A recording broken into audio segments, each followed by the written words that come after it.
Hello, everybody. Welcome back to the Surf and Sales podcast. It's been a while, and it's only been a while because I'm here with my co-host, who's finally back in this time zone. He crossed what is it, the meridian? Is that what it's called? I don't know, but International Dateline, maybe? that's the one I was Is looking that what for. it's Right? called? Yeah. Scott went down to Australia and New Zealand. Scott, say hello and give people, before we introduce our awesome guest, just a little bit about how Australia and New Zealand was. Well, first of all, hello. Good to see you. Good to be You back. too. I had a great time. I That's my first time that far away. I've never gone to Asia or Australia, New Zealand before.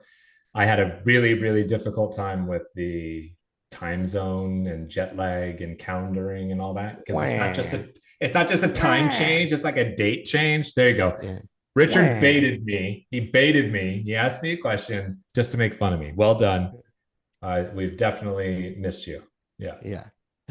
But what was your like favorite parts? Like seriously, like I know you went and you surfed a ton, which was amazing. You sent me some pictures and videos, which was cool. But like, what did you learn anything about how people do business down there? Did you learn anything like, oh, I never thought about it that way, or that's good to know? You know, I can understand a little bit more now why it takes a while for that part of the world to catch up on certain trends and things that are working or technology or innovation or whatever, because I really felt like, wow, I'm at the edge of the world. Like I'm really far away from home. So I understood it in a way that I hadn't before. Hmm. And listening to them talk, especially in New Zealand, like it's so insular, Hmm. and such a part of their culture to not stand out, not be different, not rattle the cage or ruffle anybody's feathers or whatnot. So it's really interesting to hear about how they perceive and utilize communities and social media and stuff like that, um, and test out new technologies like AI and things like that. There's a lot more reservation about these things than there is here at home. Interesting. Which is why I Yeah, think we all want to move there, yeah, right? It's exactly less right. chaos. It sounds less chaotic. Yeah, if you want to retire to a countryside life that's very quiet and absolutely beautiful, New Zealand is the place to go. Let me tell you. Nice. Yeah. Nice. All right. Well, it's still on the bucket list. And now I have a tour guide. But let's get back to the show. Why we're really here is to talk to a good friend of ours who we've known for, Lord, I think I've known you about 10 years now, right? Forever. Yes.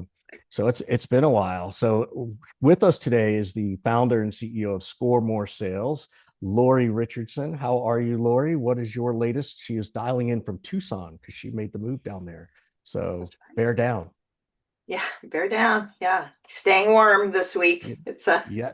we're breaking 100, so but it's a dry heat, as everybody knows. Yes, indeed. Yes, indeed.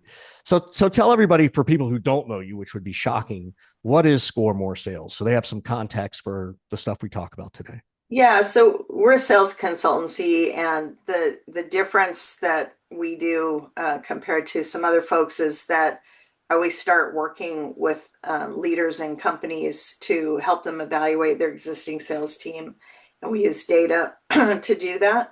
And we look at the people and the pipeline, the process, and then with data, we give them feedback, and then would coach, train, consult, or work with others such as yourself, Richard, because Yeah. you've referred us folks before, Yeah. or Scott. So, and then, once I started using data, it was really a game changer for me. I encourage everybody to do that. I think most people are doing that more now, but they weren't even a few years back. So, Yeah. the data doesn't lie, and we can't just hire from our gut and use our best guesses in sales. We don't need to because we have data to help us. So that's what I primarily do. And then I also work to get more women into sales and sales leadership through a community I call Women Sales Pros. Hmm. Yep. I know that one very well. Um, so talk to us about the data piece, right? Because look, we've all done the assessments, the Myers-Briggs and, Yeah. the, what is it, what's the truth finders and all that stuff, right? Or box Um, models. yeah, box model, whatever it is, right? Yeah. What kind of things does the data really help us understand? Because I have an opinion, but I want to hear without Yeah. jading the conversation. What's it Well, really helping us understand? what I've learned over the last 10 years, and that I started 10 years ago to use tools I did not create, but we wrap services around them, and they're based on core sales competencies, not personality, not mental acuity. I did a test one time to be hired at Xerox, and it was like if you turn the faucet on and you put the spoon out, which way will it make a splash? Right. Stuff like it's not asking those kinds of things. It's looking for a will to sell. Do you have the will to succeed? And do you have DNA in things like rejection? Are you rejection proof and things like that? So there's 21 of those, and I've seen it serve companies very well over a number of years. I'm curious to see how AI will change things in the future, but for now, it works really well to help hire stronger sellers and stronger sales managers, and then it gives a really good level playing field for when you have a team of salespeople, you have a good reference for where people's skills are at. Do you ever find that, you know, and I would assume this might happen where the team already exists, where you go in and you give them this test, and someone who's successful doesn't necessarily score well on that test. Mm-hmm. How, and Yeah. how do we balance that? Because we don't want to over rely on the data, Right. right? And to your point, you can't always trust your gut, Right. right? Where's that balance? Well, in hiring, I never hired better than 50% Agreed. successfully. I don't know if Right. any, Scott might, because he's a No, pretty no, smart no, guy. no. Yes. Most people, if they're being honest, would tell you I'd say it's they got 30%. about the same success rate. Yeah. Yeah. Somebody Yeah. told me 70%, and I was like, wow, you No, should no, no, no. clone yourself. I'm thinking, Right. I would say if you hire 10 people, three of them you can get right and be like, Yeah, they can because be we do Yep. our yeah. best sales when we interview, right? Right. Right. So, So but how do you balance that though? yeah, so sometimes there will be a sales rep that it does not have a strong score, and we look back and we find out, they were given accounts, they came in with, some special arrangements. It tends to almost always make sense when you kind of filter through the issues. If someone, because they'll say, well, this guy, he's way better than it shows. And then we ask a series of questions. Now, mind you, this is tailored to the Right. role that they're doing. It's tailored to the company and the industry. So it's not just a blanket bunch of questions. So it's very interesting, and it's not 100% accurate. So Yeah. there can be, we can be like, you know what? Yeah, I don't know. Let's keep working, but it's very accurate. So Yeah. what I love about it is it gets a conversation going. We have sometimes there will be a sales manager that scores poorly because, sales managers were never trained. They were usually reps that did really well and suddenly became managers. A lot of sales managers don't want to be manager. And once the data comes out, they'll say, I hate this job. I don't want to do this. And they wouldn't have It said weeds it that. out. It's like they know, and Right. so then they'll talk about it. So I find it to be a really great communication tool in addition to coaching tool, and it's So just it's changed things for us. yeah, I want to flip this real quick, and then Scott, you can ask a question. I want to flip this over to Scott. For those who don't know, which I'd be shocked, Scott's very good at hiring people. I know this. I've worked with him. He's taught me a lot. He hired me, which also says he's very good at hiring smart people. But Scott, one of the things you and I've always talked about is you're like, you're not necessarily a fan of using recruiters. Have you ever done, I've never had this conversation. Have you ever done these kind of tests? Do you like them? Do you not like them? You certainly have enough experience in life to know what works for you and the teams you build, but Yeah. what's your I've opinion of them? I've used them before. They've been used on me. Well, let me start over. They've been used on me originally, and I failed them. Right. Now, this was 20 something years ago, but as I filled it out 20 years ago, I failed everyone. And the feedback would be like, wow, you're not a salesperson according to this. And, this was when I was an account executive and I was the number one rep in the company. So that tainted my initial impression for sure. And this was like a disc profile, and Right. I can't remember the names of all these different things. And then, when I got into leadership, I experimented with a couple of them because, to Lori's point about data, I'm just looking for additional data points. I wasn't looking for a data point that was like a clear-cut winner or a guarantee, because I don't really think there is one of those things. But I never wanted to pay for it. And I also was in very, very early stage startups and had like no budget. So this was a non-essential tool in my mind, a nice to have thing that maybe one day, we could afford. So, if I could utilize it, would I be curious? I'd be curious. I don't think it would really make me hire or not hire somebody more than what I got out of the conversation, though. One use case that's kind of interesting. We have VPs of sales and CROs. We have a few of them that whenever they get a new role, they put that in their package that they want to evaluate the existing team, so they know what they're walking in with, so they can observe, but they can also get the data and then make decisions based on that, so that they learn quicker. Otherwise, you can figure it out in 6 or 8 months probably. But what if you could figure it out, in a couple of months? What's the difference in the savings? I mean, that's a lot. I just get concerned if anybody uses one single data point as their end all be all. And I worry a lot about this.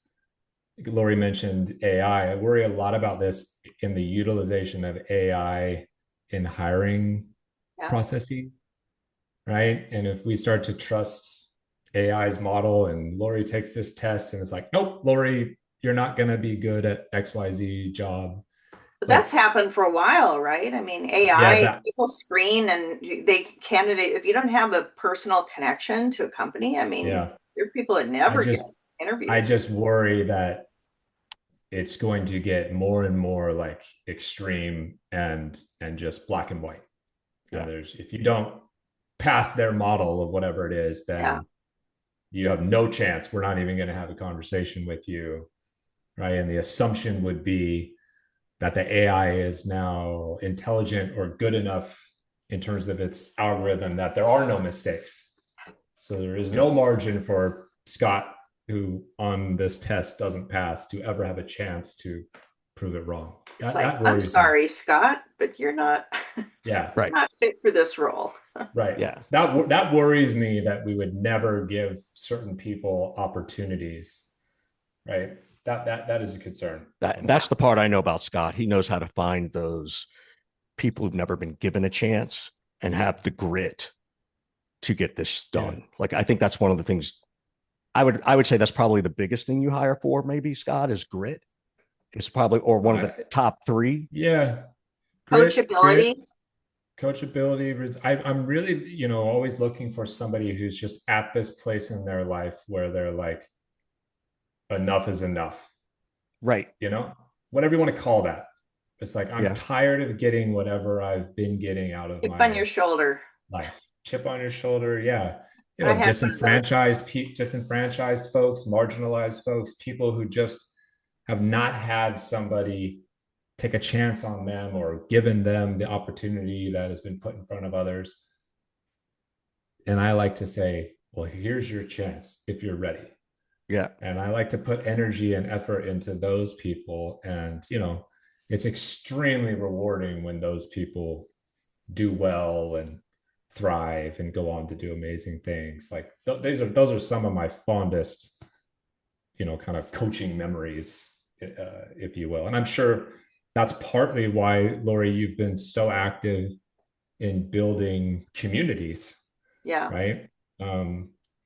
now you're part of, I think you're leading the Phoenix chapter of Pavilion Yep. on top of the Women Sales Pros thing. How have you seen these micro communities evolve?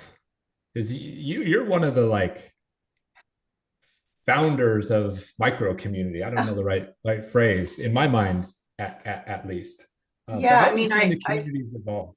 yeah, I started Women's Sales Pros Experts Group like 13 years ago and ran it for 10 years. And people want to be seen, and they want to feel like they have a safe place to share what they're feeling, and they want, you can refer people better when you know them. And even with this a group that I ran, people didn't all get to know each other because I think there were too many people. If you have a core group and subgroups, people can, once they understand, it's like, oh, I know what Scott does. I know someone that could probably benefit from working with him. Same with Richard, and they'll actually do it. So I think it's about being seen, and just we need the human connection now more than any time. I mean, I see kids just scrolling on their phones, and I have grandsons now that do that, and I guess because I'm older, I just look to in fact, when we got on this call, I didn't tell you guys this, and you were laughing and talking amongst yourselves, and I was thinking, this reminds me of my old sales pit, that years ago, that when we were all joking around, through the day, I loved that so much, and I miss that. And so if you can get that from anything, and community of like-minded folks can be a really great, and diverse minds as well. Do you think that there's a direct correlation between us losing some of that authentic in-person human connection in our professional life and the hyper growth of online virtual communities? Well, I would say yes. I mean, I saw things take off during the pandemic. That's when Women in Sales group started that Alexine Moudwar runs, and that's when Sisters in Sales started, and a bunch of other organizations, which I support all those folks, because my idea is, everybody wants the same thing. We want to see more women in B2B sales and sales leadership. And so to that end, I talk everybody up that's doing that. And certainly people missed that when they weren't in person. And then even when you could get back in person, those online communities are so powerful. And most of them do get together at some point in micro Yeah. meetups and things like that. Yeah. Dude, you mentioned your grandsons, and we've touched on AI a little bit. What do you say to them, if anything, about the future of work and the future of our profession? And is it a good profession for them to go into?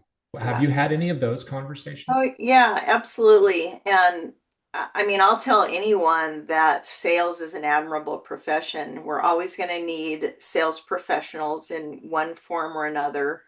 Their the roles will not go away. They may get more limited, but that now's the time where we can utilize all these skills, like our communication skills and our empathy skills and our listening skills and our collaboration skills, that I think AI is a ways away from, in terms of putting that into use. So I think it's the coolest to be able to think. I mean, just think about it. Any of us could be dropped into any city, and you could sell your way out of town, right? I mean, It's a great way to describe it. It's a Yes. great line. Yeah. you Yes. never have to worry about, oh, the factory's closing, what am I going to do? It's like we've never had that problem. We can always sell something, and I love that, and I just love the helping aspect for people. Yeah. So, is it safe to assume then that your enthusiasm for the industry and the profession is just as high as it used to be, or even higher? Absolutely. Even higher, because I know these skills are critical for success. You can't just rely on, an agent to do everything. It's just not going to happen. Yeah. And maybe you're going to manage a mix of salespeople and agents. I don't know. That's what I heard Yeah. most recently. I got, I got asked today by CEO what I thought about, one of these great new data tools that's out there, and how it's going to change the outbound. And I said, well, I think you're asking about 4 questions, right? There's a tools question, there's a skills question, there's a compensation question. Like, it's not just this one thing, right? And again, particularly with this, I think, Scott, you said it the other day. So we were goofing around online. You said something, we've essentially found fire, right? Or the wheel, right? Like, that's what AI feels like right now. And right now we're, if you talk about a wheel, okay, we can now move a bunch of rocks a whole lot easier. That's what we can do. But that doesn't necessarily know we not know how to build a house yet. Doesn't necessarily mean we know how to build gears that interconnect to lift heavier things, right? Like, so we're at that stage. And everybody's looking at it as this one solution, and it's just not. And it never has been, right? We went through the same sort of thing when, the outreaches and the sales loft came about. Oh my God, this is great. And it was, and they still are. And CRM before that. Yeah. I remember when Salesforce launched. Look, I was on Goldmine, Yeah. Lori, you and I have been around long enough to know what Lotus Notes is. Okay. So I know Lotus Notes. Yeah. So for those who don't know, it was a CRM created by IBM. And I sold computers with floppy drives. Yeah, exactly. Right. Scott, have you ever seen a floppy disk? Yes, I'm old enough to see a floppy Not disk. the square ones like this. I mean the big ones. Yeah. The big ones. Floppy. Yeah, the big one. Yeah. Yeah. Just software in a box. Software in a box. Exactly. So where do you think people are getting it wrong, right, in the sales world? Or, if I just said it all with AI, where do you think they're getting it wrong right now? Yeah, I mean, when I came back from SaaStr, which I had mentioned ahead of time that I'd just been to, the takeaway I heard was that you're got to work 7 days a week now to level up your offerings, and it just sounded like Wow. it didn't sound very healthy. Why would it be 7 days? Like, who was preaching that? Maybe the head of the event. Oh, Lemkin? Oh, I hate that guy. He's got such thin skin. He blocked me on LinkedIn once. So whatever. I'll say it out loud. It's this, we got to work, we got to grind, it's back to this, we're going to have to do this to get ahead. And, companies are splitting their technology teams, and some are working on this and some are working on the AI version, or some are going to have all AI incorporated. Yeah. It was very heavy. It was somewhat exciting because I'm not opposed to change. So I like to see innovation, and I'm all for that. But there was this message of, you got to work really hard now to catch up, or to stay up with all the changes that are happening with AI. And I don't think that's healthy. I don't disagree that you've got to learn more. 7 days a week, I have a problem with. I think what that sounds like is, yeah, everybody needs to stop with their side hustle and only hustle for me. That's how I interpret that. You got to work 7 days a week.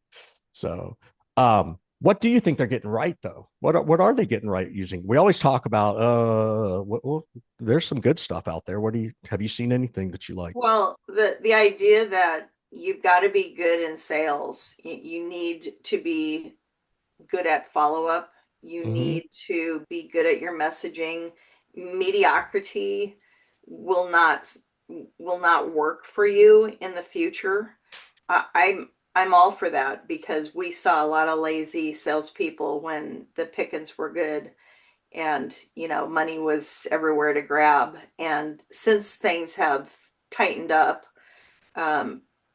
you got to be, you got to have your follow through. You need to get back to people and prospect with messaging that's buyer focused and things like that. I mean, I think that's changing. I think it's getting better.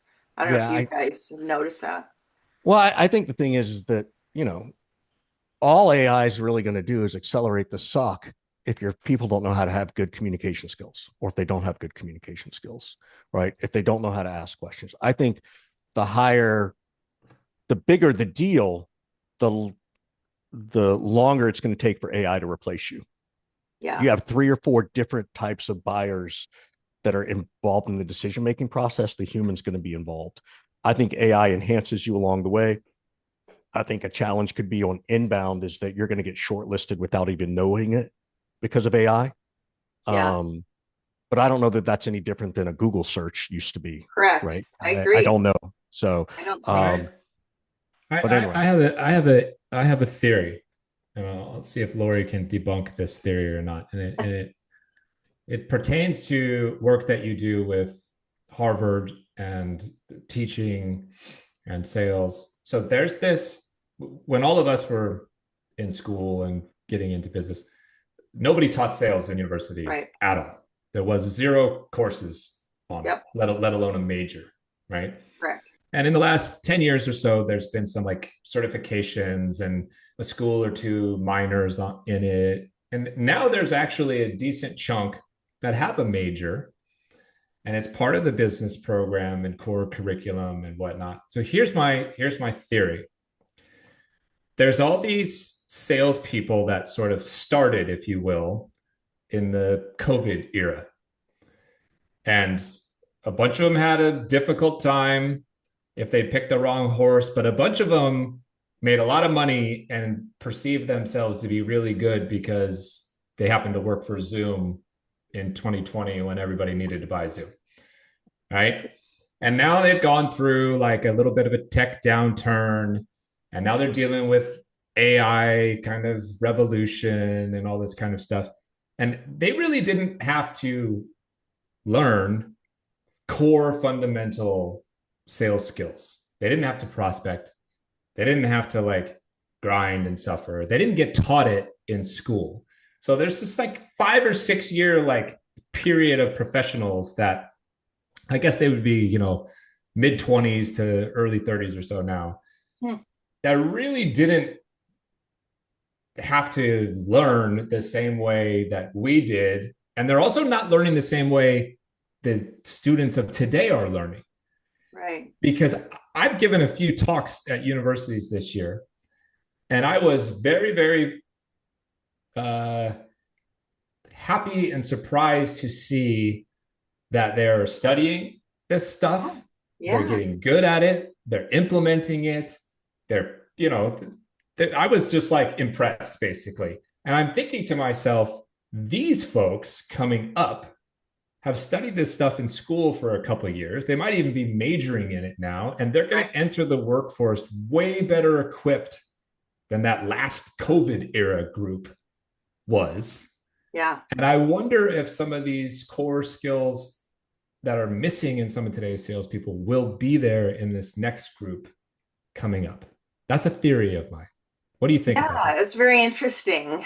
I agree, except there aren't enough sales programs. There aren't enough people in them. There are 200 schools around the country that have some sort of a program. They're not all majors, and right. They're not even all minors, but they have sales clubs and other things. I think we need more of that, and good professional teachers and professors, which many of the ones that you and I know of do. And I agree that during COVID, it was like money was just being thrown around. And it was like, wow, this is great. So I think I hope to see that. That's always my hope.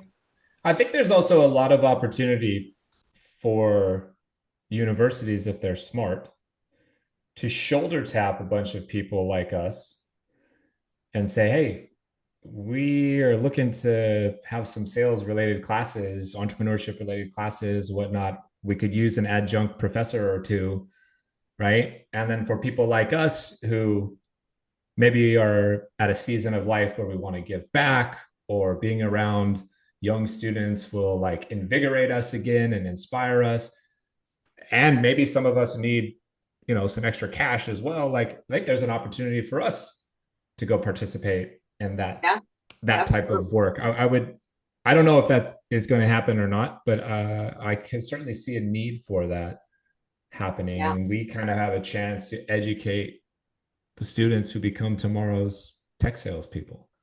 I Yeah, don't know, we're the Richard, you bridge got to to, the real world. yeah, exactly. The bridge to that real world. I don't know, Richard, you want to go shoulder tap St. Mary's University around the corner Yeah, from you and see if they yeah, can yeah, have a yeah. sales class you I, can go I've coach? actually coached an entrepreneurial class once a year for the last couple of years. One of the professors brings me in to actually talk to his class about entrepreneurship and starting in sales and stuff like that. So I've done that, and then last year I got to go to Columbia to speak. So yeah, I agree with you. I think it's probably upon. Here's what I do think: if we want that to happen, it's upon us to make it happen and reach out to these schools because they don't even know. They're so caught up in their curricula and identity of a school that they know these things exist, but they're probably looking for some head of sales from a VC or the VP of sales of some Fortune company to come in and do that. They're not looking for, they don't think to look for people like us who actually do it. You know what I Yeah. mean? So, but I agree with you. I think they should, and gave me an idea to go There's a out and few do. folks out there, like obviously our pal Dr. Dover Yep. at Yeah, UTB and Stephanie. I can't remember Stephanie what. Boyer. Yeah, I can't remember what school she's at though. She's at Bryant. Bryant. That's the Yep. yeah. So there's a couple people who are, I think, they're actually the true bridge between yes, academia and privatized industry and stuff like that. And they know all of us, and they Yeah. do a good job. But their colleagues should be listening and paying attention because there should be 200 other you know Yeah. schools that are reaching out to people, especially people who live nearby. Right, Lori's in yeah, Tucson now. It's like, Yeah. hey, U of A, I yep, have volunteered there to help them yeah, with they have a sales club. They don't have a program yet, but they're working to build one. And yeah. I also drive up to ASU and I haven't coached there, but I have been a judge in their they have a very impressive sales competition, which by the way, many women are finalists for. I want good, you guys to know that you'll see. In fact, at when I was at ASU a couple years back, there were 10 finalists, five were women, which is not, it's way more than the norm in B2B sales that there be that many women on a team. And then it got narrowed down to five people and only one was a woman. I was like, oh, this is horrible. And then the woman won it all. Nice. nice, But what happens is that these women excel, and you'll see pictures like I've seen UT Dallas post them and other schools, and they'll show their finalists, and you'll see so many women. So they go to corporate, they get their entry level roles, and then the men get promoted more than women do. And that's where the disparity starts because I would expect with so many strong women in these sales programs that we would have strong female sales leaders to the same amount. So that's what I'm working to see is that gap narrow to where these great women are able to rise within the organizations and be leaders. Has So it narrowed in let's say the last no, 5 years? No. not much. No, in Yeah. fact, we lost a lot of we lost women because of the pandemic. Mm. Um, and then people didn't want to go back to the office, lost some women that way. yeah, But I have hope still, and there's yeah. some great women and there's some great companies that care and that are doing the right things to be good allies and to be supportive. So we love that. Cool. So, Lori, this is that part where we sort of, before we wrap up, we always like to turn it over to the guest and see if there's a question you want to ask us. We forgot to prep you with that at the beginning of the Oh, conversation. So now I put you Whoops. on the spot. So, I'm I'm just curious, are you excited about the future? Are you both excited about I mean, I heard Scott your concerns, but what Yeah. makes you excited about it too? Hmm. I, I'm gonna be honest with you. I'm not super excited about it. My concern outweighs my enthusiasm at the moment. Interesting. Yeah. I unfortunately and friendly with too many people who are very, very deep into the actual building of the technology, who essentially have told me we are past the point of no return and we are Yeah. screwed.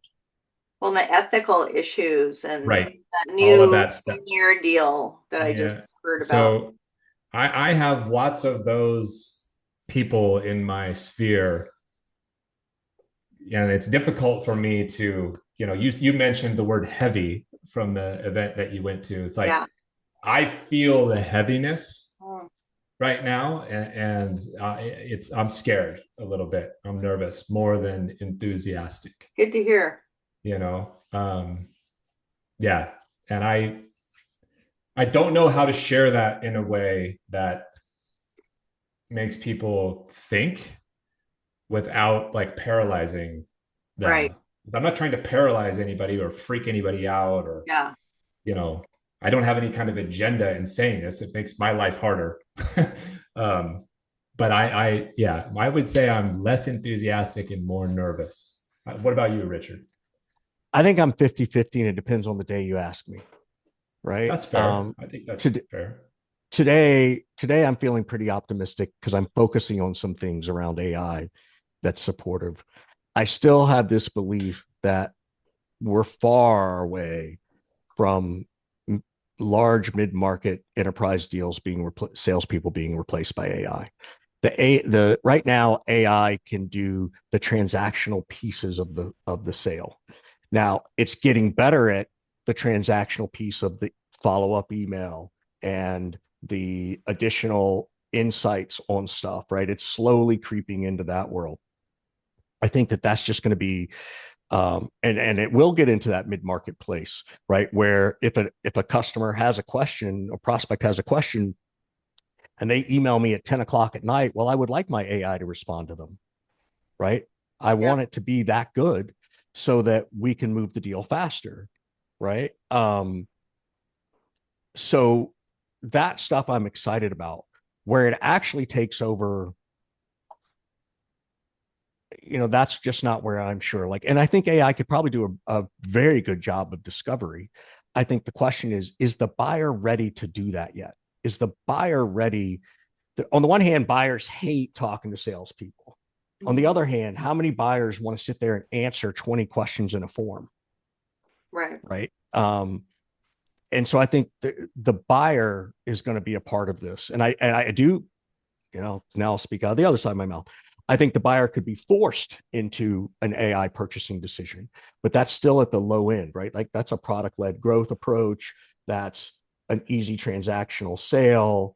It's, some of the stuff we've already seen. It's sort of like Amazon plus one, not B2C, but B2B, right? And the sales professionals have to be ready. Like even if a Immediately. bot screens them first, you Yep. can't get on and be like, "Oh, Richard, who are you? What do Right. you do?" I Right. need to know everything about you when Yeah. I engage. Yeah. I think the part of the answer too is the salespeople are going to just have to be smarter. We're going to Yeah, have to be for more sure. tech savvy. We're going to have to have studied more. We're going to have to know the answers quicker and faster, to your point, Lori.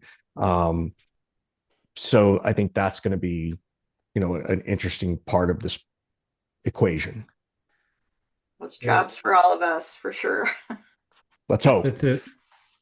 the challenge that I see with your and other people's point or argument of, oh, we're a long ways away from that, is it's the same argument that people have used about climate change Mm, or other things, that it's like it doesn't impact me today, Right. so who cares? mm, And when everybody has that so who cares mentality, all you're doing is kicking the can down the road, avoiding the right. problem until bang, it's too late. And we've screwed generations. You see what I'm saying? Yeah. Yeah. That's the problem I have. So you're like, oh, it doesn't impact me right now. The more complex, the bigger deals you do, like you'll be fine or whatever. Okay, until we're not, Yeah. until you're not needed anymore. And all you're sort of saying is like, well, that doesn't impact me, so who cares?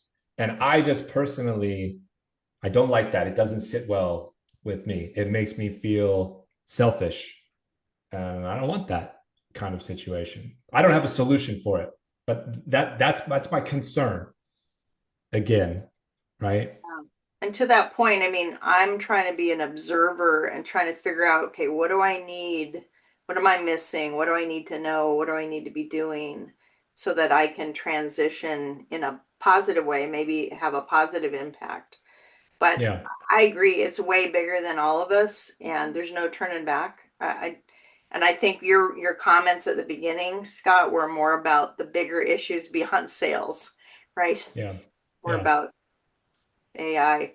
It's existential Yeah, somebody pushed threat. a button somewhere and we're Yeah. like, bye-bye. Yeah. Yeah. Well, it's been super fun, Lori, to catch up with you, You and too. interesting conversation as usual. I'm very happy to see that you're happy, healthy, feeling good out there in Yeah. Arizona. So Yeah, wish you the thank you so best. much, guys. Yeah. It's so good to talk with you. Tell everybody before we go, tell everybody about your scholarship, the involvement with the scholarship program for Uh, Barbara and all of that kind of Absolutely. stuff real So quick. through the Sales Education Foundation, which they create a list of all those schools that we were talking about. If anyone's interested, they can reach out to me. I can share that. We launched a scholarship to give $1,000 awards to women in university sales programs that apply, and then we have kind of a rigorous process to award them. And we do this every fall, and a company just gave us a very healthy donation, and other people are talking about it. So I wanted to mention it, that we love donations because it's a 501c3. We don't handle the money, it's paid directly to the schools. And it helps let women know that we see you and support you in the B2B sales world. And it's been we've given out 50 of them since 2020, 50 Very cool. That's scholarships. awesome. Yeah. Very cool. So It's amazing. anybody who's listening who's a student out there, you can reach out to Lori, find out more Yeah, and about it. companies that might want to Yeah. get their name out there as well, Yeah. as a donor. Yeah, that would be Fantastic. huge. Yeah. Fantastic. Cool.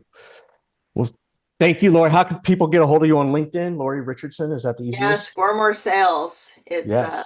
that's me. All right. Yeah, Well, thanks guys. thanks, Lori. We appreciate it. Always good to catch up with you. You too. Bye-bye. Bye.